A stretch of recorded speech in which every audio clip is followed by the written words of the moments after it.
Hey guys, how y'all doing? It's Chris and Gia again, back with you guys. So, y'all want to know what are the four best ways basically to be able to play on beta returns, right? So, like we talked about last time, beta returns in general is probably going to be the best way for most people to get their money involved and get returns and play their money in the market. So, four ways you could do that is one, mutual funds. We kind of talked about that. Mutual funds, right, are basically a collection of a bunch of stocks put together in a fund that is actively managed by a fund manager. They pay these guys, analyst guys, to come in and pick some of the stocks, and then they have a little bit in the overall market, right? So that they usually charge a lot of fees, right? And over time, what we found is that mutual funds in general don't make enough to beat over the market to account for the fees that they charge. So it really kind of doesn't make sense. Two is index funds, right? So index funds are like mutual funds, except there's no fund manager, right? So they're entirely invested in the overall stock market. And as we talked about, the overall market over time tends to go up. So it's one of the best ways for most people to have their money invested is in an index fund as over time is going up with less fees to take away from your overall returns.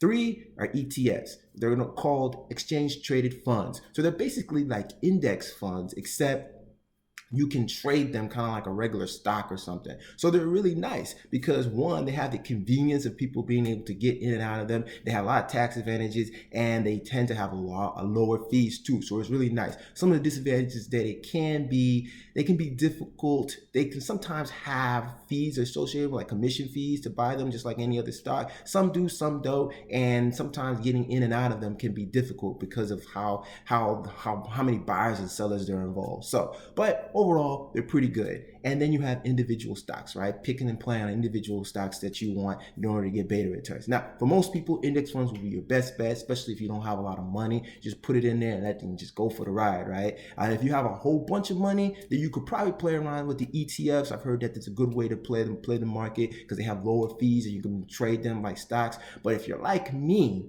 I like playing into individual stocks. It's a little bit more extra legwork in the beginning, but it's really nice, especially in dividend paying stocks, with stocks where the companies pay you a dividend either monthly, quarterly, or yearly, right? And what we know is that over time, dividend paying stocks have outperformed stocks that don't pay dividends, right? Especially if they're reinvested into the stock over time, the returns have been better. So working on something right now, a project that's going to be able to help people simply be able to invest in the stocks that they like, pick out the dividend stocks that they like very simply and easily in a simple format that helps you manage it, just putting in 1 to 2 hours every 3 months, right? And seeing great returns. So if you guys are excited about that, because I'm excited about it, then put your name and email address into at my website at chrisandgia.com. Not only will you get my free bonus report on 7 easy breezy ways that will force you to save more money every month, but you'll also get information and keep you in the loop on my launch process on how that's happening on a new product. So until then, guys, hope you found this valuable.